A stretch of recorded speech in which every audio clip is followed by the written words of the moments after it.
Welcome to Please Me, the award-winning bilingual podcast bringing you bold conversations and big clit energy. Sí, Please Me se puede ver con subtítulos en español. I'm Eve, your host, on a journey from trauma to sexual liberation.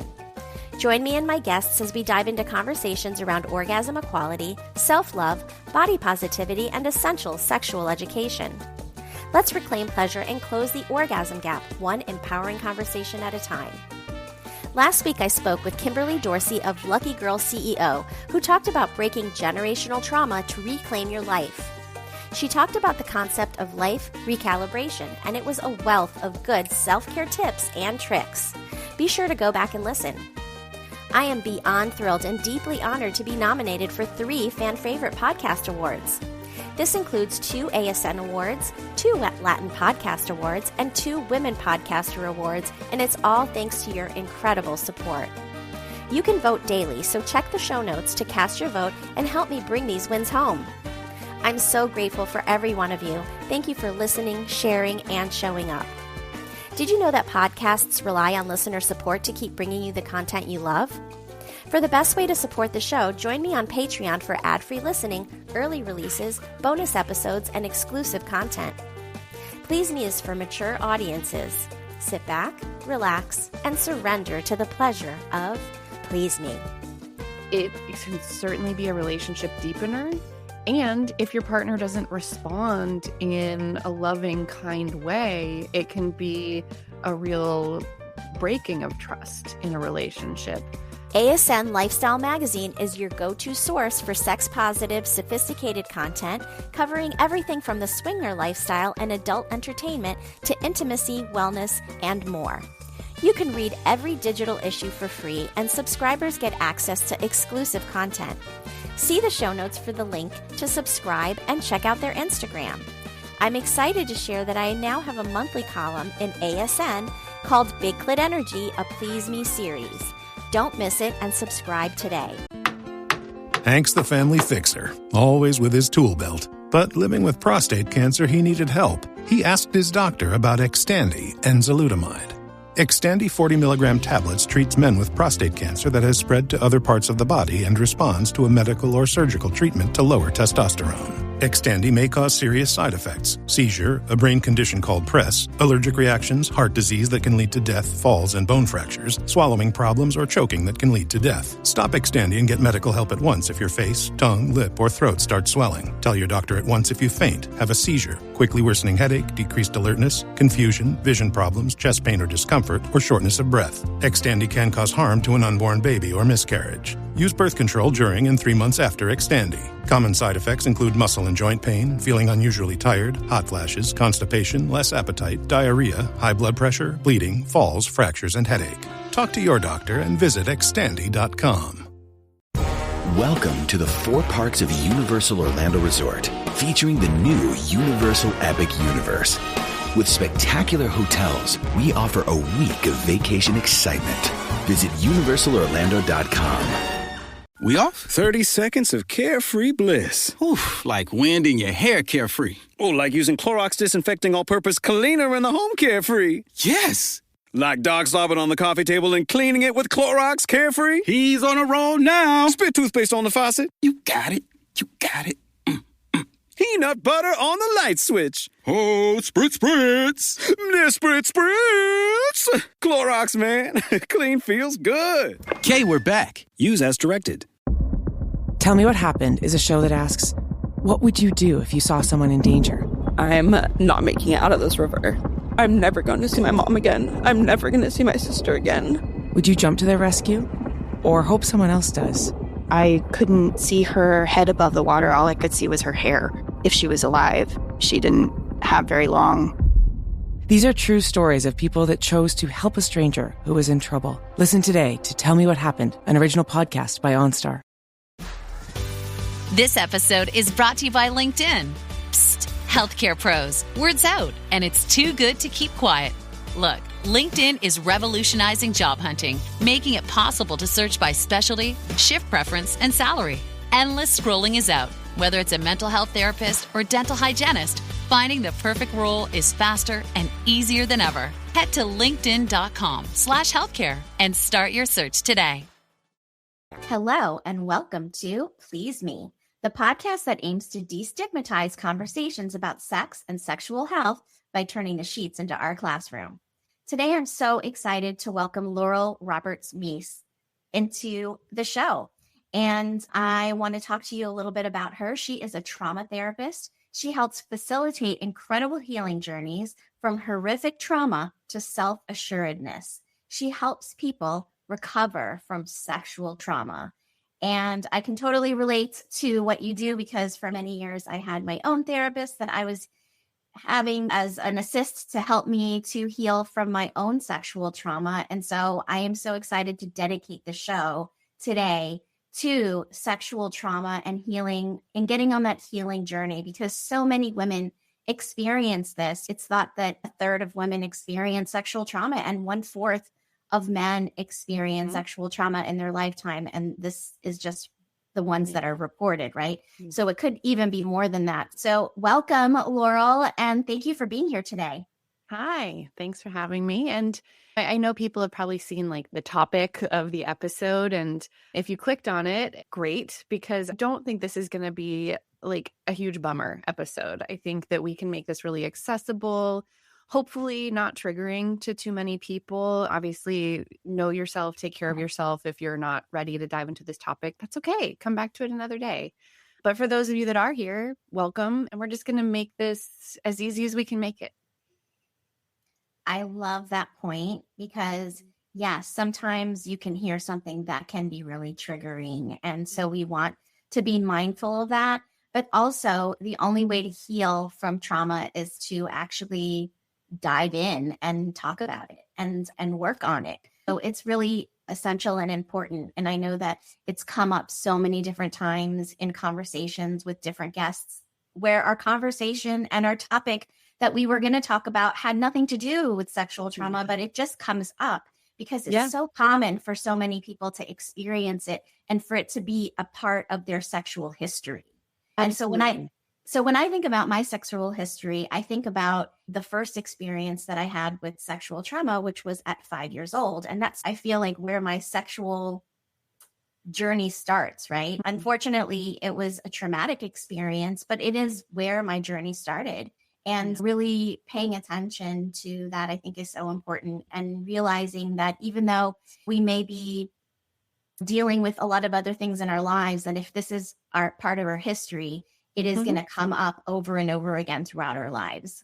Yeah, absolutely. And first of all, thank you for sharing that. Thank you for leading with vulnerability as we're talking about trauma and being the partner of someone with sexual trauma, being willing to be vulnerable in a way that is appropriate for the space is really important and can create a sense of safety.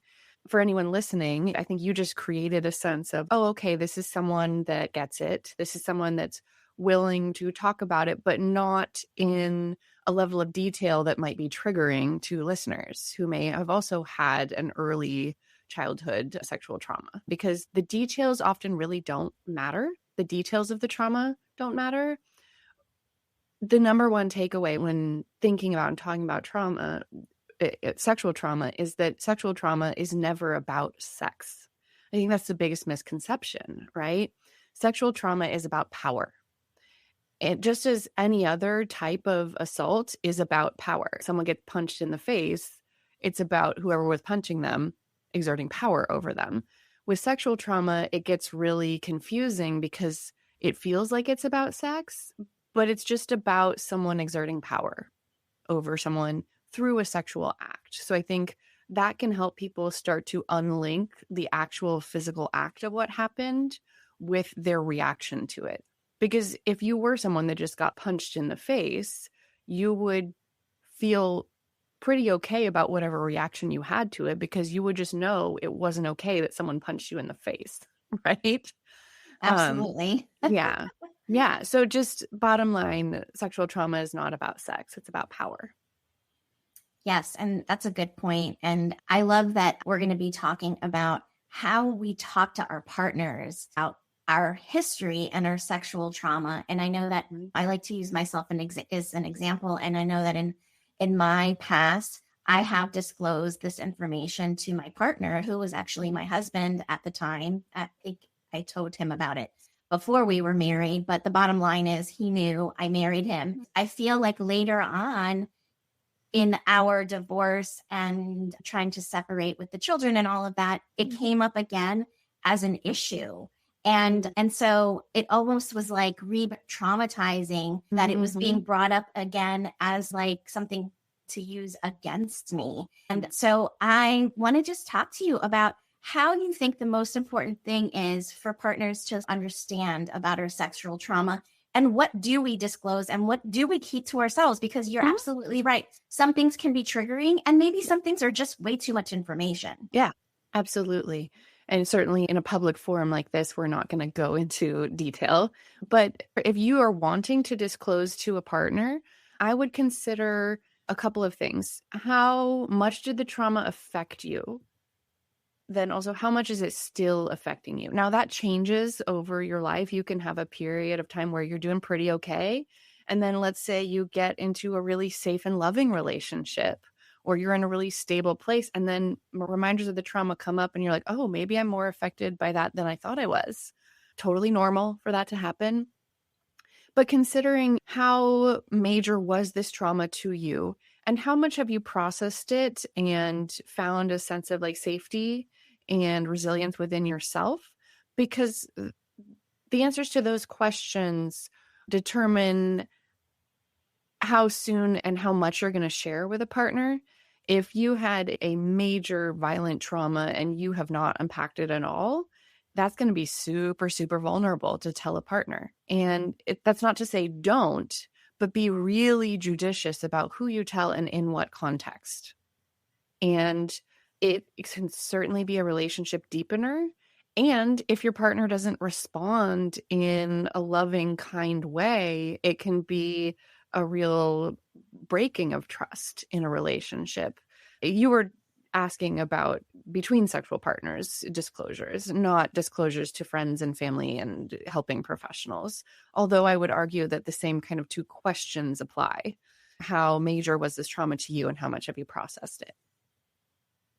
Yes, absolutely. And processing it is so necessary to get through your life and to get in a place where you feel comfortable in relationships. So unpacking that, I think, is part of the journey that we all have to go through if we've experienced something like that.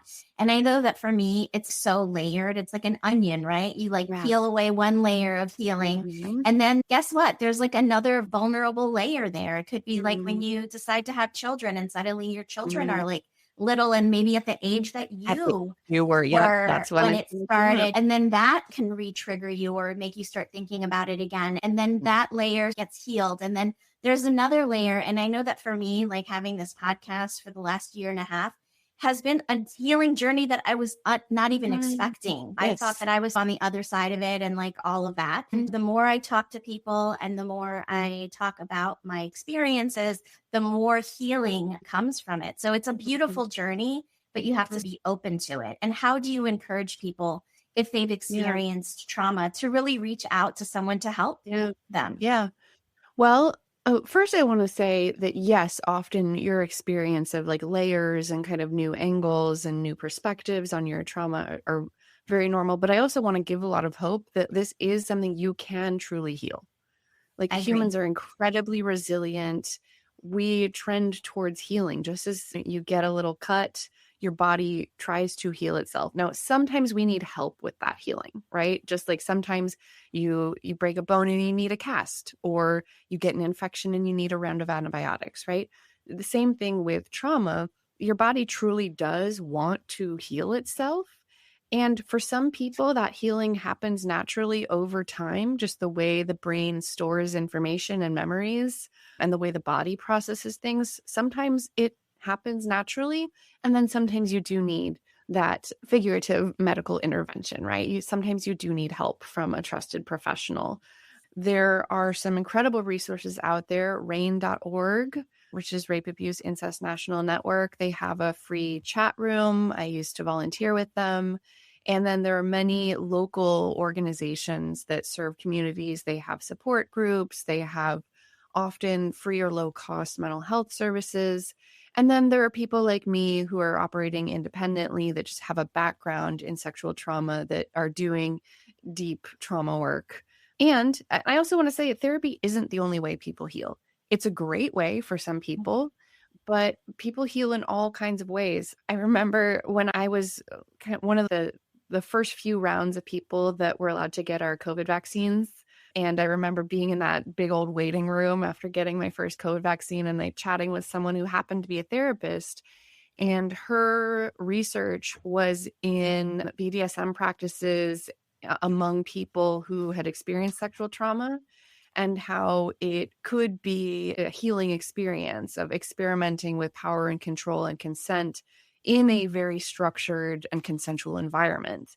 And I was like, this is so cool that I hadn't, of course, I guess it makes logical sense, but I hadn't thought about BDSM being a healing practice, particularly when, like I just said, sexual assault is about power and BDSM is all about consensually experimenting with power and control. So there are many ways to heal. And my expertise is in the therapy side of things, but you can find healing in a lot of different ways. And it's totally possible. Yes, I love that you bring that up because I absolutely agree that playing consensual with power in the bedroom can be really empowering. It's really nice to be submissive sometimes and to allow all of the pleasure to be given to you and all of that. But it's also really nice to sometimes step into the other role and be more dominant and all of the experience that comes with that. So I love that example of a way that sex can actually be healing in and of itself in different ways. And I definitely think that it is because it releases all those feel-good chemicals in our bodies. It helps us to connect to joy and pleasure. And so absolutely, I feel like it is another modality that we can use to help heal ourselves. So we're talking about relationships, right? And I want to ask you, how can partners be mindful of power dynamics to support a survivor's healing? Yeah, absolutely. First of all, talk about it because there are definitely some survivors that get frustrated when they feel like they're after a disclosure, their partner is like handling them too gently. They're like, I didn't ask for that. I don't feel fragile. I don't need you to handle me gently. So having a conversation about it, they may really want to experiment with power, but it needs to be talked about. I don't think you can over communicate about sex. I really don't think that's possible. When in doubt, talk about it. And just being really mindful of power dynamics. It could be certain positions. It could be certain words are triggering. Language is really important when it comes to how we talk about sex, and particularly for survivors of sexual trauma. And not making assumptions about how they responded to that sexual trauma. It's very common to see one of two reactions in the wake of sexual trauma. Some people become hypersexual and they're having all kinds of experimental sex as much as they want. More power to them. That's great. And it's all about reclaiming a sense of power and control. I'm going to say when I have sex and what kind and with how many people and in what settings, that's fine as long as you're practicing safer sex. We definitely don't want to encourage riskier sex in the wake of sexual trauma. That's not good. And then there are some people that do shut down and disconnect from their sexual self. And the same person can experience both sides of that after sexual trauma, and both are totally normal. So if you're the partner of someone that has sexual trauma, just know that both of those reactions are really normal. And you may experience both sides. If you're in a long-term relationship with them, you may experience them being really experimental and wanting sex all the time, and you may experience the shutdown. And both are normal. And talking about it is what's going to get you through to the other side of that. And if you're ignoring it or just not good at communicating, you can always find help outside of your relationship. And so I think that's so important. I know that for me, I ended up in a sexless relationship for many years in my marriage. And that was another trauma in and of itself, because I had always considered myself a sexual person. And when that happened, and I often wonder if it's because I disclosed my sexual abuse trauma history, and if it was like you said, sometimes people are like tiptoeing around it and being too careful, and that's not necessarily what we need. So really having conversation upon conversation about conversation and really teasing out all of these different details so that you could really create the bond that you really want in a relationship. I think it's so important to have a lot of conversations. And I absolutely agree with you. I don't think you can overshare about sex. It's just something that you should be constantly coming back to talk about in relationships. Even if there's no trauma in your history, just to make it better. We all want the best sex lives we can have, right? And so to make it better, we need to communicate about that. And that is a skill that people have to learn. It's something that you have to want to do, and you have to want to learn how to do that. But practice makes perfect. I will say one thing about that, though. Sure. With someone with sexual trauma, if you are initiating conversations about sex and they're really not wanting to engage, don't force it, because that replicates a power dynamic where you are constantly trying to get them to do something they don't want to do. We don't want to replicate that power dynamic of them feeling forced into something. That's a good point. If somebody's constantly bringing it up and you don't want to talk about it, like respect the other person's wishes. And if it's something that you really want to talk about, and that person is not open to talking to you about it, finding somebody that can talk to you about is important, because if it's in there and you want to let it out and you don't have the right person that's on the other side of that relationship, you can find it could be a professional relationship or a friend that is willing to listen and to be that ear for you. Yeah. And there's, in every conversation, there are two things happening. There's content and then there's process. So the content is like talking about specific things about your sex life that you want to happen. And then the process is, how do we talk about those things? So if someone is really not wanting to talk about the sexual content, you might try, hey, I've noticed you really don't want to talk about sex. Is there something that's hard, or is it cultural? Is there something that I could do to make it easier for you to talk about?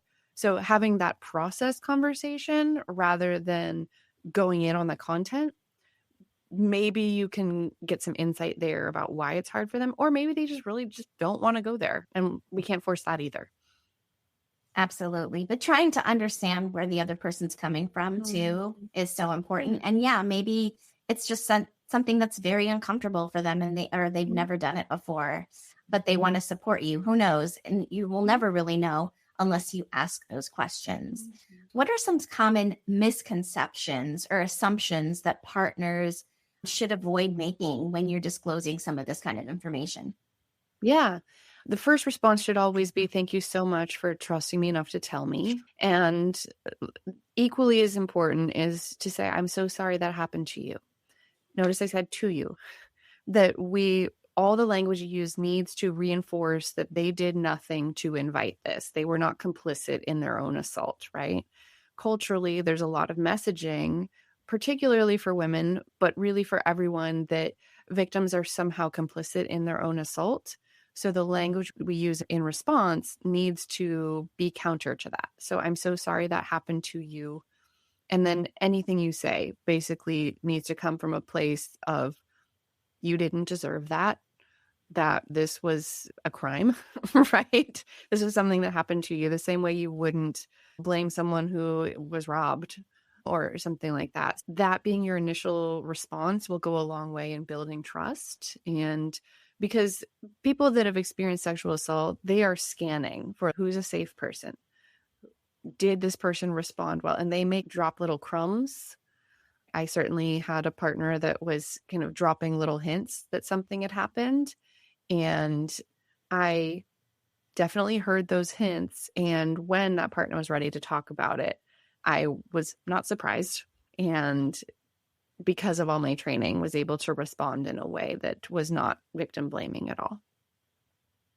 I think that's so essential, because we don't want to blame the person, obviously, for something that happened to them, right? And a lot of times as adults and as women who may have experienced rape or sexual assault as an adult, oftentimes those questions do come up, like, what were you wearing? Where were you? What were you? All of that is just bullshit. It's like, no matter what you're wearing, what you're doing, where you are, if you're at a sex party, even if somebody does something that's non-consensual and that you're not happy about, that's sexual assault. Yeah, and workers can be assaulted.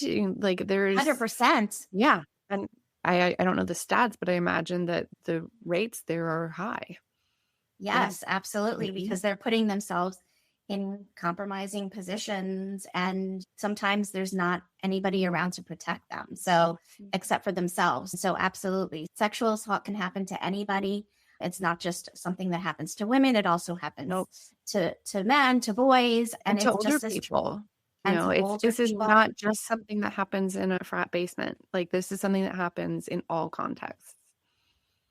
Absolutely. Absolutely. And it's all traumatic in so many different ways, and absolutely respecting when somebody tells you that, and that it's coming from a place of vulnerability and truth. Because a lot of times we can even minimize what people are saying. Oh, I don't even know if that's really true, or whatever that may be. And that happens a lot.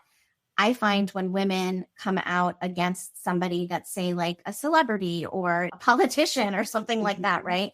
And then there's like multiple people coming in at different angles, and they're always trying to point the finger. And this is why I think many women don't report, or many people in general don't report, because who wants their name torn down, their lives to be ruined, all of those things? It's another layer of ruining your life. It ruins your life as getting threats of more sexual assault just for speaking up. Yeah.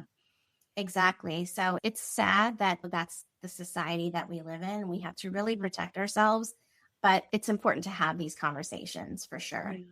So how can redefining what sex and intimacy means help in rebuilding a sexual relationship after trauma? Because I do think that is really key, to really pinpointing. And so this is going to be different for everybody, but it's important to define in a relationship that you're in what it means to be intimate, what it means to be sexual.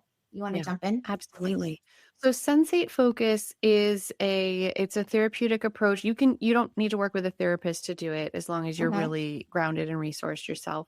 But it's a way to relearn how to experience pleasure in your body. And it starts with just non-sexual touching. You can do it yourself or with a partner. So the first phase, there's 4 phases. The first phase is non-sexual but sensual touch. So it could be back rubs. It could be just like stroking their arm, playing with their hair. And the goal for the person you can take turns. I think that's great. I think all couples should do this, honestly. Yes, I agree. Actually, I really do. And just to experience, to be present in the moment. I really love when they play with my hair that way. Or, wow, I actually like a little more pressure in a massage. Just learning, what does your body react to? How do you experience pleasure through touch, non-sexual touch, right? And so again, solo or partnered, starting with this very basic, what feels good, like on my skin. And then phase 2 is you can incorporate some more like erogenous zones, but you're not trying to have sex. You're not trying to orgasm. You're just, okay, what stimulation feels genuinely good to me? And then phase 3 is you are actually doing some like genital touching. You don't necessarily, for couples that have intercourse, you're not having intercourse, but if someone does have an orgasm, that's okay, but that's not the goal. It's just genuinely what feels really good here. And you can bring in different textures, like different fabrics or lotions, or do some sensory play, completely unrelated to sex. I know a lot of parents with young kids, like little toddlers, they introduce sensory play, and the kids they want to feel like, what does the sand feel like in my hands? What does the water feel like in my hands? So we're talking about that same concept, but applied to sexual touch for adults. And then the final phase is actually whatever you consider to be sex, because it's very broad definition here. Absolutely. And again, we don't want to put too much pressure on climax, because that can really take people out of the moment. And the entire point of sensate focus is to be mindful, to be in the moment with whatever pleasure is happening in that moment, and to communicate about it with yourself and your partner. And this is getting to know your body again so that you can have a more fulfilling sex life, right? So if you are using something like sensate focus or like sensory play or even intentional power play, and you are a survivor, this is you reconnecting and reclaiming control over your body and your pleasure. And that can really redefine sex for you. You may you may have considered intercourse to be sex for you most of your life. And then through your trauma healing, discover, actually, that's not my favorite thing. And I actually like this other thing better. And I'm going to consider that to be the peak of sexual pleasure for me. And that's fabulous. Great. Really broadening definition and being willing to explore and learn what your body likes. I think couples can have better sex. Oh, yeah. Through healing sexual trauma.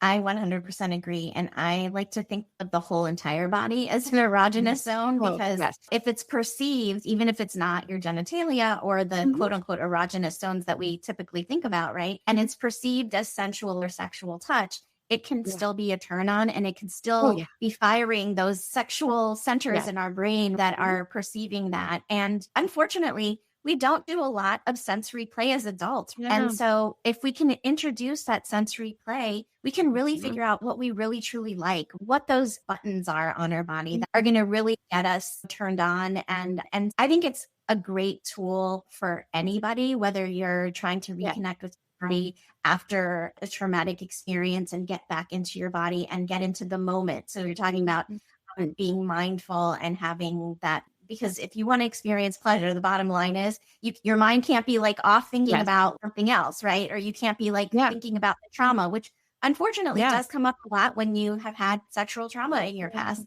Sometimes those memories, those flashbacks come back to you while you are having those experiences. Certain body sensations can really bring up trauma. So if that happens to you, that's normal. Absolutely. But then how do we refocus on what we're actually feeling in the moment, what feels good? And so this is a great tool. I love Sensate Focus for that, because it's a really great tool to reconnect with your entire body, not just your genitalia. And you're absolutely right. Like some people, most people think, of penetration as being like the act of sex, but really sex is so much more than that. For women, most women need, 95% of women need external genital stimulation, clitoral stimulation in order to orgasm. And so knowing that is so important, I think, for women, so that they can really get their pleasure needs met. And how will you know to tell your partner that your favorite spot to turn you on is like right here on your neck or right behind your ear or whatever that may be, if you don't actually experience it firsthand? And I think that this is a great way for you to really get to know your partner as well. So thank you for describing it and explaining what Sensate Focus is. Yeah. And I will say, if you have a trauma response in the middle of sex, don't try and push through it. Like you can stop. Please, most of the time you should stop. But if it's just one of those little ding, but you don't feel completely overwhelmed by it, yes, refocus on the moment. But if you feel overwhelmed, stop. Don't push through. That's going to be re-traumatizing. Absolutely. Consent is important throughout the whole experience and can be revoked at any time. So if you're feeling overwhelmed or you had a flashback or whatever that is, and it's really upsetting you, you can stop right then and there. And I have to say that, and I have to say that for me, I would say that probably I haven't really paid attention to it lately. But I had one of my earlier episodes, Latifah Fleming, on the show, and I'll definitely link that to this episode. I had her on the show, and she talked about how her sexual trauma affected her sex life, and how every single time she has sex, memories come back. And at that time, I have to say that I agreed with her. I was like, let me think about that. Yeah, that's true, actually. Like, it always goes through my mind. And unfortunately, that can be the case for a lot of people. And if that's the case, like, understanding how you can refocus on your body is key. And again, if you need to stop, you stop. Yes. Yeah. Well, I want to end on a positive note. And I want to know, how do you think sexual trauma can be a benefit to a couple's sex life? Yeah, just like I said, when you go through your healing and you reclaim your body and your right to pleasure, and you figure out what really works for you, you can have better sex.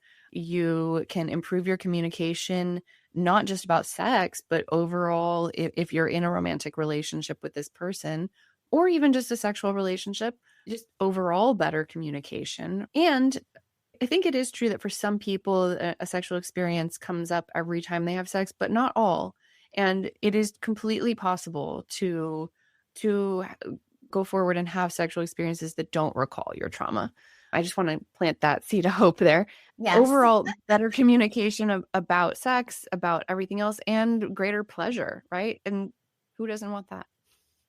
Who does not want that? Absolutely. And I have to say, though, that having brought up that example with Latifah, and I interviewed her like a year and a half ago, and I have to say that now, a year and a half later, it doesn't always happen every time anymore. You know what I mean? So there is a change. Like I see a change in me, and maybe it's because I am always talking about sex now, whereas before it wasn't as common, like for me to constantly be having conversations about sex. And now it's something that I talk about all the time. I treat sexual health issues in my physical therapy practice. So even with conversations with complete strangers, I'm having conversations about sex. Yeah. So I think that the more you communicate, the more you talk about it, the more healing sort of layers on top of what you've done in the past. Absolutely. And I also know, I'll put this out there, that if you are at a place in your healing where you feel like you have some foundation under you, I think it can be really healing to volunteer for a sexual assault crisis center or something like RAIN.org, so that you are helping people who are further back in their journey, right? I think that helping other people, for some people, can be really healing. I agree. And also being in a group, I know that when I went through my healing journey in my 20s, I joined a group called SIA, which stands for Survivors of Incest Anonymous. It's like a 12-step program, but geared towards people who are survivors of sexual assault and incest in particular. And, you know, having conversations with the other people that were going through the program and really working the program together was so healing for me.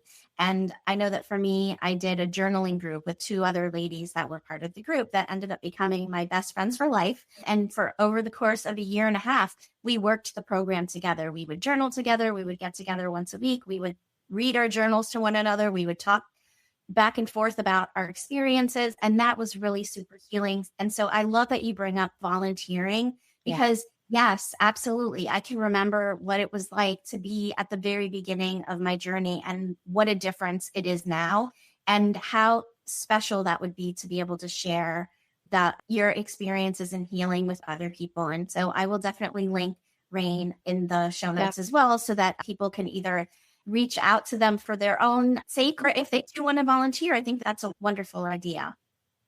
ChatGPT Plus is free for college students through May. Here's the thing. You've got a lot to do between now and then. Studying for finals, writing papers, trying to keep your life on track. And ChatGPT can help with all of it. It can quiz you for your econ exam, make a study guide from your French notes, plan out your meals and study breaks. It can get really specific on how you like to learn. It can even help you come up with ways to stop procrastinating. So from now until summer break, take advantage of all the ways ChatGPT can make your life easier. Restrictions apply.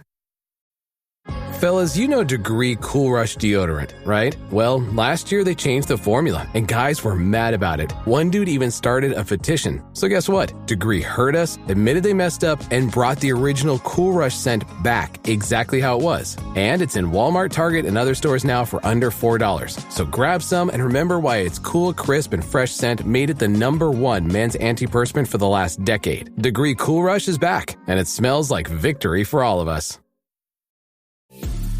This episode is brought to you by Amazon Business. How can you free up your team from time-consuming office tasks? Amazon Business empowers leaders to not only streamline purchasing, but better support their teams so they can focus on strategy and growth. Free up your teams and focus on your future. Learn more about the technology, insights, and support available at amazonbusiness.com. This episode is brought to you by Principles. Are there limits to the U.S. government's debt growth? What will happen if the debts are not curtailed? What should policymakers or investors do? Those are urgent questions that legendary investor and New York Times bestselling author Ray Dalio addresses in his new book, How Countries Go Broke, The Big Cycle. The book comes out in June and is available for pre-order today, wherever books are sold. Parents of tweens, if you're familiar with far-off drop-offs... Dad, stop, right here. Or get DMs about what's for dinner...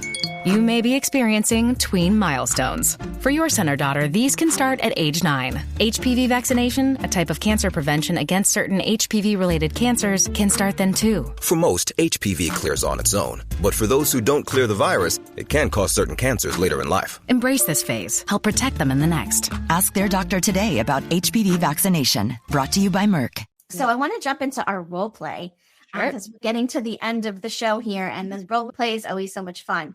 So we decided that we're going to be partners, and I'm going to be disclosing to you my sexual trauma and how you would react on the other side. And that's what we're going to do. And so, action. Laurel, I have been wanting to talk to you about something.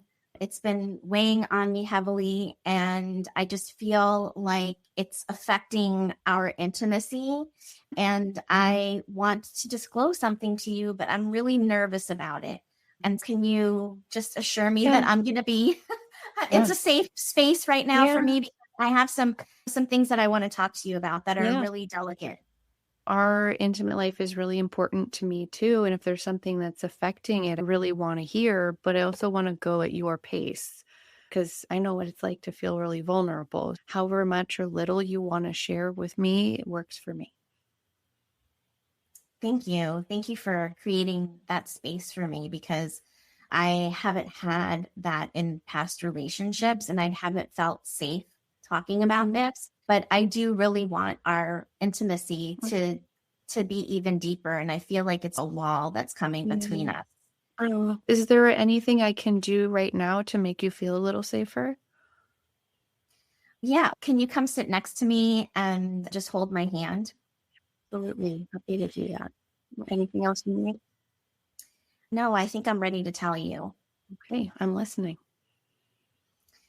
So as a child, I was molested by several members of my family. And I feel like that sort of caused me to have a lot of issues in my personal life and my intimate life. And I wanted you to know that. Yeah, it makes total sense. That would affect you. And I'm so sorry that happened to you. You didn't deserve that. And I'm really honored that you trusted me to tell me that, because I think that would make anyone feel really vulnerable. And I'm sure you felt really vulnerable then because you were just a kid. It was probably really confusing and scary. So thank you for telling me. Yeah. And it's interesting because I really feel vulnerable now sharing it with you. And sometimes I really think, is this something that I even should tell my partner about, tell you about? Because I'm afraid that you're going to act differently towards me. Yeah. I'll try not to act differently towards you, except that I also want to make space for you to feel safe. And if there's something I need to do differently so that you feel safer, I would like to do it.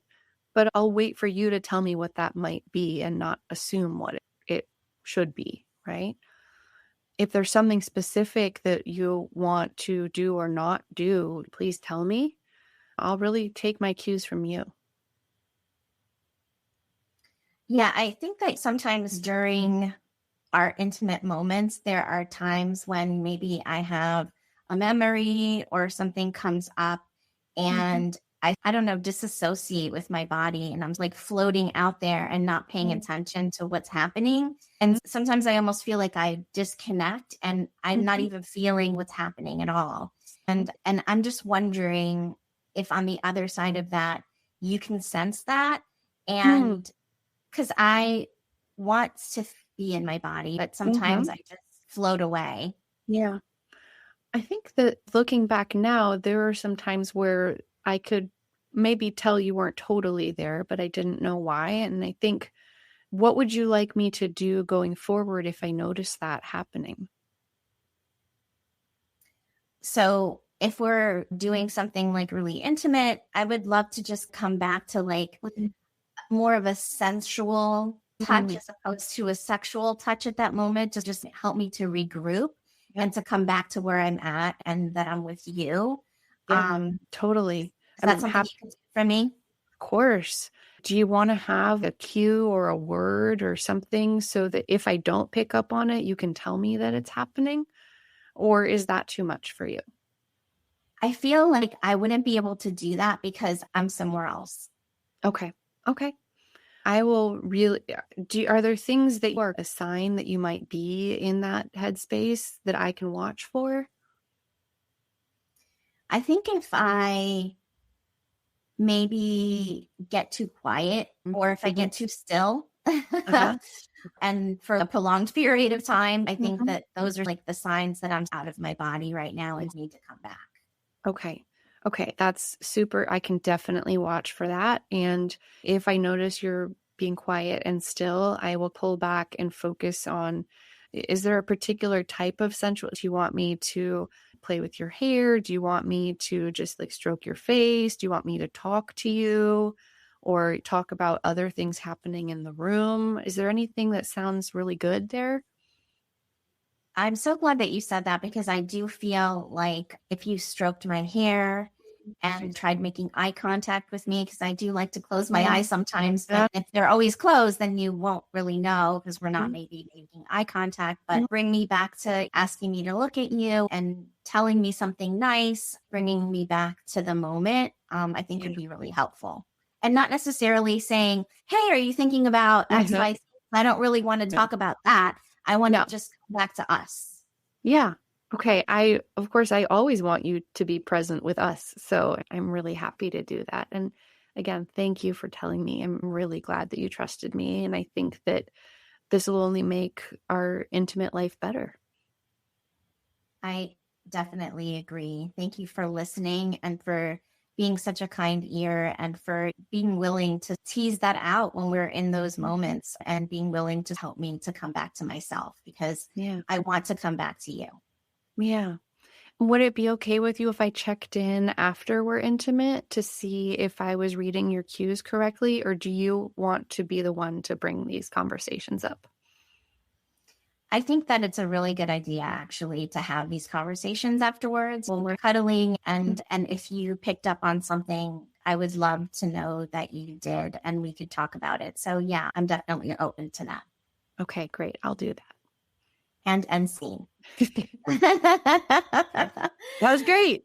That was awesome. Thank you so much for modeling that conversation. I think it's so essential for people to have these conversations with their partners because, yes, you may have a history of sexual abuse or trauma in your past, but you can definitely heal from this and have an amazing, wonderful, mind-blowing sex life. And that's really what I want for everybody listening out there. Absolutely. So I want to make sure that my listeners can find you. Where can we find you? Yeah, I am currently seeing clients in California, Florida, Washington, Virginia, and Michigan is pending. And I also have a team of therapists that I work with. Our website is laureltherapy.net. You can find us, Laurel Therapy Collective, on Instagram, but please only reach out to us through our website. We don't communicate about care through social media. So yeah, laureltherapy.net. Amazing. Reach out to her, and she's got a great bedside manner, I can tell already. And if you want to work with me, you can reach me on pleaseme.online. There's so many things that you can find on my site. Make sure that if you heard this episode and you know somebody that can really benefit from hearing it, please share it with them, send it to them, and send it to all your friends that you think may benefit from it, because I definitely feel like this is one that can really be shared. And then I have been nominated for several awards, so please check the show notes. There's 2 ASN awards that I need votes for Best Educator and Best Educator website. Please make sure that you're voting for me. You can vote daily. There's also a Latin Podcasting Award for favorite podcast that you can certainly vote for me for as well. So please cast your votes. I appreciate all of the support that you give to me every single day. And thank you for being here today. Until next time.